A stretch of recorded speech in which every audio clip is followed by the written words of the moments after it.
I'm like the rest of the internet users out there. I'm really happy that the SOPA bill was postponed on voting. However, I don't really see this as much of a victory.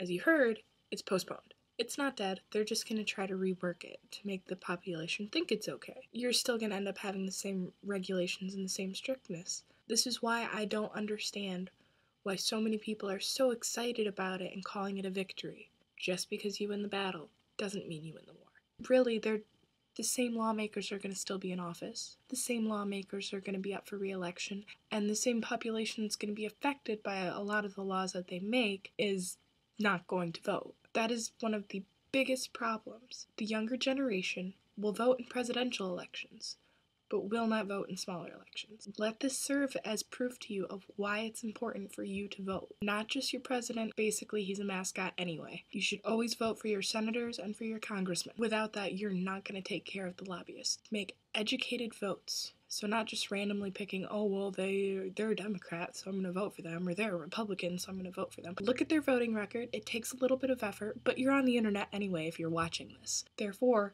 you know how to use Google. Go look up their voting records. See what laws they're voting to pass and what laws they're voting not to. Do that before you go vote.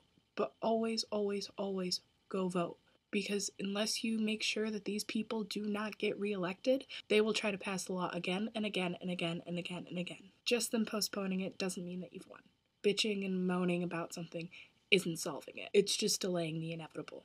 Make sure that instead of just being someone that bitches and protests, that you're actually taking an active effort in, because it's so easy to change your Facebook picture to something else and say, oh yeah, I support this, and to sign an online petition. And some people will go a little bit further and write to their congressman and write to their senator, and just bitching and moaning may postpone it a little bit, but it's not going to solve the root of the issue.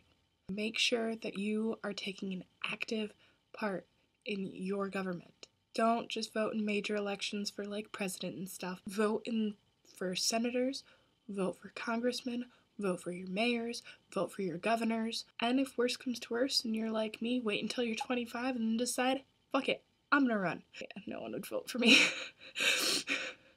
It's important that you actually get your ass out there, do the polls when they're on, keep updated on when they're on, because not all of them are so widely pronounced as the presidential election, but they're all still vital. Congress has a bigger role in the laws of this country than the president does. So if you are upset with the laws of this country, you need to be voting for your congressman more than you need to be voting for your president. Because yes, the president can veto a law. Congress can veto his veto. If all else fails, just wait 3 years and then vote for me.